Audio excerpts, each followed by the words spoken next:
नमस्कार किसान भाइयों, स्वागत है आपका मेरे YouTube चैनल में। मैं आपका मित्र रूम सिंह राजपूत। आज की वीडियो में मैं आपके लिए ब्रोकली की खेती के बारे में जानकारियां दे रहा हूं। किसान भाइयों, ब्रोकली जो है वो हमारी सब्जियों की खेती होती है और सब्जियों में भी एक ऐसी सब्जी होती है जिसकी बाज़ार में बहुत ही अच्छी कीमत होती है। इसका जो रेट है वो हमेशा 100 रुपये किलो से लेके 150-200 रुपये किलो तक इसका रेट रहता है। अगर किसान भाई ब्रोकली की खेती करते हैं तो इसमें बहुत अच्छा मुनाफा किसान भाइयों को प्राप्त होता है, जिससे कि उनकी आर्थिक स्थिति बहुत अच्छी हो सकती है। तो किसान भाइयों, ब्रोकली की खेती करने के लिए किन किन सावधानियों को ध्यान में रखना चाहिए और कौन कौन से तरीके हमको अपनाने हैं, इसके बारे में हम बात करते हैं। तो अभी ब्रोकली की जो फसल है उसकी बुवाई या उसकी रोपाई करने का समय आने वाला है, क्योंकि अगस्त का महीना चल रहा है और सितंबर में अगर ब्रोकली की नर्सरी बनाई जाए तो लगभग 1 महीने की नर्सरी होने के पश्चात अक्टूबर में इसकी हम प्लांटिंग कर सकते हैं। अक्टूबर में प्लांटिंग करने के बाद में हम इसकी अगर देखें तो ये हमारे लिए दिसंबर या जनवरी में इसका हमको प्रोडक्शन मिल जाता है। किसान भाइयों, ब्रोकली चूँकि इसके लिए मैं टाइम ये इसलिए भी बता रहा हूँ कि ब्रोकली जो है वो ठंडे मौसम की फसल है और इसको ठंडी जलवायु फेवरेबल रहती है। अगर इसको गर्म मौसम में करेंगे या आर्द्र मौसम में करेंगे तो ब्रोकली की खेती करना थोड़ा सा मुश्किल हो जाता है, क्योंकि इसमें जो टेम्परेचर है ये बहुत ही कम टेम्परेचर को चाहती है। ठंडे स्थानों पे इसकी खेती बड़ी आसानी से की जा सकती है। तो अभी इसका एक बहुत ही उचित समय है। इस समय पे मैंने ये वीडियो इसलिए भी बना रहा हूँ क्योंकि इसका उचित समय है। तो जो किसान भाई ब्रोकली की खेती करना चाहें उसके लिए अपना बीज तलाश सकते हैं। और बीज के लिए ब्रोकली की जो किस्में हैं, उन्नतशील किस्में हैं, इनके बारे में आपको बता दूं। ब्रोकली की जो किस्में हैं उसमें रॉयल ग्रीन ब्रोकली की किस्म है, ये अच्छी पैदावार होती है इसमें। दूसरा है एवरग्रीन, एक है डेन्यूब, यूग्रेन, और एक है लेनी सेलिनास, पिलग्रिम और ग्रीन माउंटेन, और है एक सेंट्रल प्रीमियम पूसा ब्रोकली। ये कुछ प्रजातियां हैं, इनके बारे में मैंने आपको बताया। ये बहुत ही अच्छी प्रजाति हैं और इनका उत्पादन भी ठीक होता है, क्योंकि कहीं ना कहीं इनका जो टेम्परेचर है, जो इनका क्लाइमेटिक फैक्टर है, वो अपने भारत में इनकी खेती आराम से की जा सकती है। तो भारत देश में खेती करने के लिए हमारे लिए अच्छी प्रजातियां हैं, इनकी हम चयन करके और इनकी हम खेती कर सकते हैं।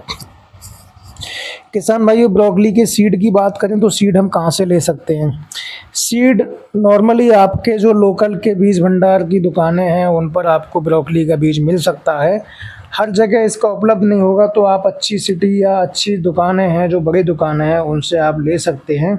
आप चाहें तो ऑनलाइन भी मंगा सकते हैं। ऑनलाइन में ब्रोकली का जो बीज है वो आपके लिए सिजेंटा कंपनी का भी आता है और नामधारी सीड भी और ब्रोकली का बीज देती है। तो ऐसी आप कंपनियों के लिए कहीं से अप्रोच करके आप ऑनलाइन भी मंगा सकते हैं चाहें तो ब्रोकली का बीज, लेकिन ऑथेंटिक बीज ही लेना चाहिए। ये जो विशेष ध्यान रखना है, बीज कभी भी आप जो लेंगे वो ऐसे ही कहीं से ना लेना है। उस बीज के बारे में पहले से आपको जानकारी हासिल करनी है और बीज सुनिश्चित करना है कि अच्छा बीज ही आप लें।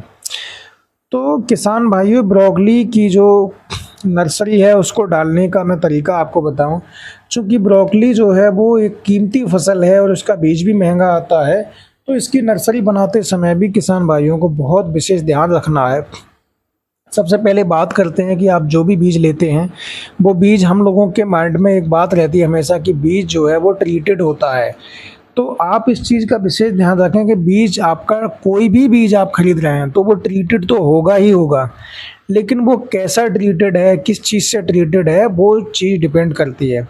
तो आप जब भी बीज कभी लेते हैं तो आप ये विशेष ध्यान रखें कि बीज का आप उपचार जरूर करें। सीड ट्रीटमेंट करना बहुत ही आवश्यक है। सीड ट्रीटमेंट अगर आप नहीं करेंगे तो जो भी आपके जो बीज के साथ में जो बीज जनित रोग होते हैं, जिनको हम सीड बोर्न डिजीज़ बोलते हैं, वो पहले से उस बीज में हो सकते हैं। और उन बीजों पर से अगर हम ट्रीटमेंट कर देंगे तो वो जो बीज जनित रोग है वो वहाँ से हट जाएगा और बीज का जर्मिनेशन भी अच्छा होगा और हमारा जो बीज है उसमें कोई भी रोग भी नहीं आएगा, रोग रहित बीज हमारा रहेगा। तो इन चीज़ों का विशेष ध्यान रखना है कि हमको सीड ट्रीटमेंट करना अति आवश्यक है। अब सीड ट्रीटमेंट करना किस चीज़ से है, उसके लिए सबसे बेस्ट तरीका है आप ट्राइकोडर्मा से ही सीड ट्रीटमेंट करें और किसी केमिकल के चक्कर में ना पड़ें। आप ट्राइकोडर्मा से सीड ट्रीटमेंट करेंगे तो उससे फ़ायदा आपको ये मिलने वाला है कि ट्राइकोडर्मा जब आप अपने बीज पे लगाते हैं तो एक तो उसका जर्मिनेशन परसेंटेज बहुत अच्छी हो जाती है।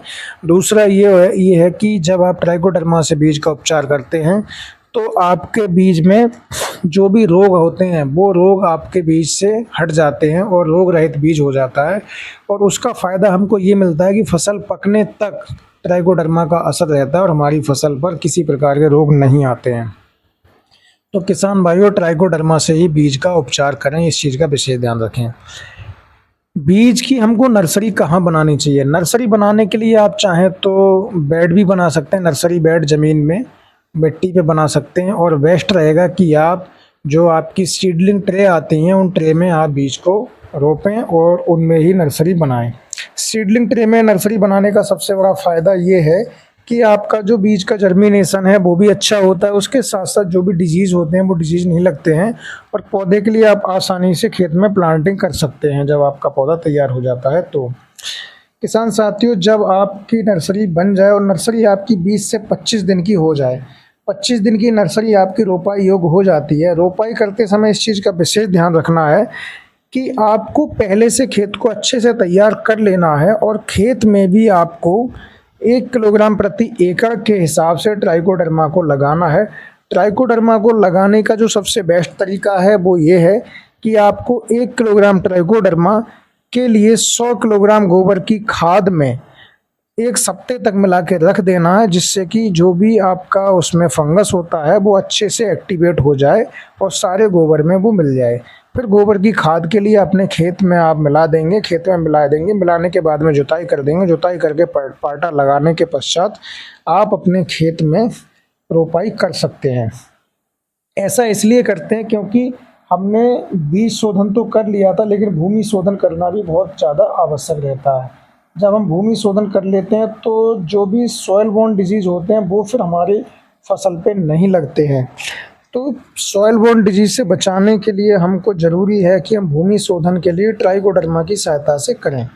ट्राइकोडर्मा की सहायता से भूमि शोधन करने से सबसे बड़ा फ़ायदा ये होता है कि जितने भी आपके खेत में चाहे नीमेटोड हैं, चाहे कोई फंगस है, चाहे कोई भी बैक्टीरियल डिजीज़ है, वो अगर उसके जो पेस्ट हैं वो आपकी ज़मीन के अंदर अगर पड़े हैं तो उनके लिए वो नष्ट कर देगा और आपकी फसल में किसी भी प्रकार की कोई हानि नहीं होगी। तो ये विशेष ध्यान रखना है कि हमको सीड ट्रीटमेंट नर्सरी बनाने से पहले करना है और सॉइल ट्रीटमेंट हमको पौध की प्लांटिंग करने से पहले करना है। पौध की प्लांटिंग करने से हम चाहें तो 2 दिन पहले तक सॉइल ट्रीटमेंट कर सकते हैं। सॉइल ट्रीटमेंट करने के लिए सबसे बेस्ट तरीका मैंने आपको बता दिया कि ट्राइकोडर्मा से हमको सॉइल ट्रीटमेंट करना है। इसका एक और फ़ायदा होता है कि ज़मीन में कुछ नीमेटोड होते हैं, तो उन नीमेटोड के लिए भी जो ट्राइकोडर्मा है वो मार देता है और नीमेटोड से हमारी फसल की रक्षा हो जाती है। क्योंकि अकारण ही जब उकटा लग के पौधा ख़त्म हो जाता है तो किसान ये समझ नहीं पाता है कि खेत में क्या समस्या थी और कैसे करके हमारा जो पौधा है वो एकदम ख़त्म हो गया। उसके लिए आप कितनी भी दवा लगाएं ऊपर से, वो दवा काम नहीं कर पाती है। तो उसके लिए बेस्ट तरीका है कि आप ट्राइकोडर्मा से आप अपनी भूमि का शोधन ज़रूर करें, जिससे कि आपके खेत में चाहे कोई नीमेटोड है या कोई और फंगल है तो उससे हमारी फसल को आसानी से बचाया जा सके। किसान भाइयों, जब हमने खेत में पौध की रोपाई करते हैं तो उस समय एक चीज़ और ध्यान रखनी है। पौध की रोपाई करते समय पौधे से पौधे की दूरी और लाइन से लाइन की दूरी को निश्चित करना है। लाइन से लाइन की दूरी के लिए हमारे लिए 45 सेंटीमीटर रखना है और पौधे से पौधे की दूरी को 30 सेंटीमीटर रखना है। ऐसा इसलिए करते हैं कि अगर फासला पौधे से पौधों की दूरी और लाइन से लाइन की दूरी अच्छा होगा तो जो आपका फूल है, जिसके लिए आप ब्रोकली का जो फूल है, फल जिसको आप बोलते हैं, वो अच्छी मात्रा में आएगा और उसका जो आकार है वो भी अच्छा रहेगा, क्योंकि उसको भरपूर पोषक तत्व मिलेंगे। भरपूर पोषक तत्व मिलेंगे तो फिर आपकी जो फसल है वो अच्छी रहेगी, उसका उत्पादन भी आपको अच्छा मिलेगा, क्वालिटी भी बेस्ट रहेगी।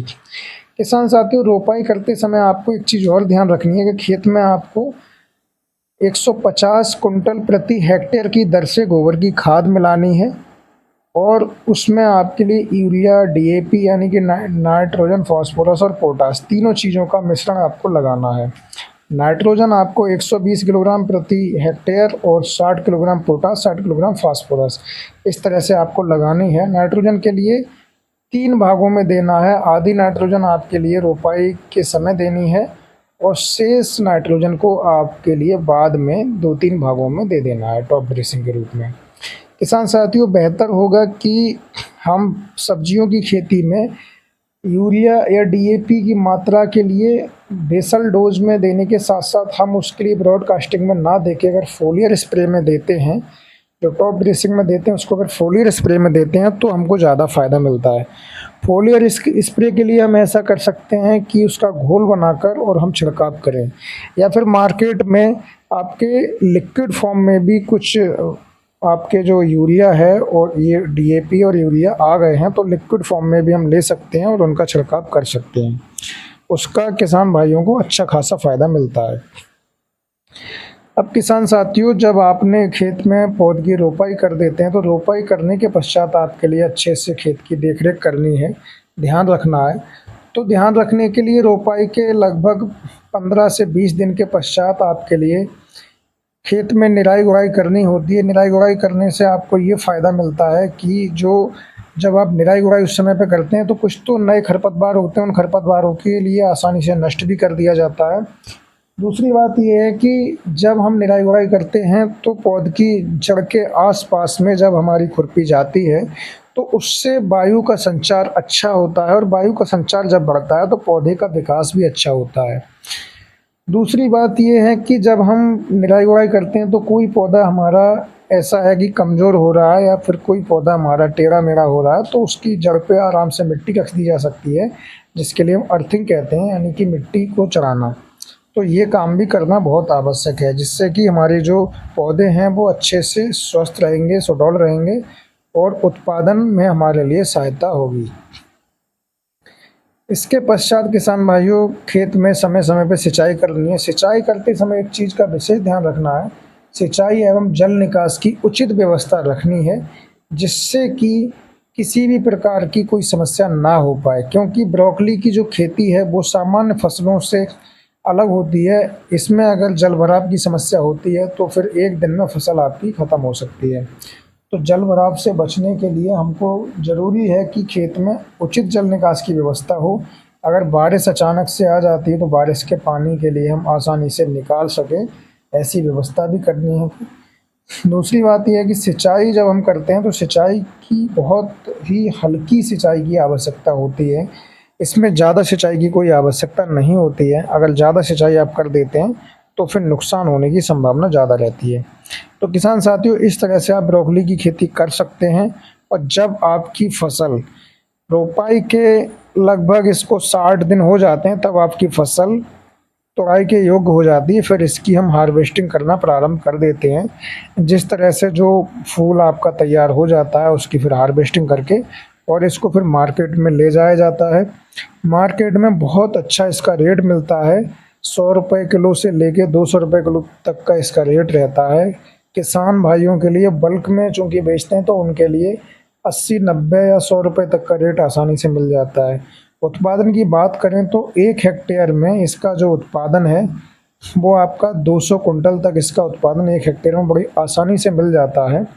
200 से 250 कुंटल तक इसका उत्पादन 1 हेक्टेयर में किसान भाइयों को मिल जाता है, जो कि एक अच्छा उत्पादन है और अच्छा ये इसका रिज़ल्ट है। तो किसान भाइयों, ये मैंने आपको ब्रोकली से संबंधित जानकारी दी। उम्मीद करता हूँ कि वीडियो आपको अच्छी लगी होगी, और आपको अगर वीडियो अच्छी लगी हो तो वीडियो को लाइक करें, चैनल को सब्सक्राइब करें और बेल आइकन को दबाएं।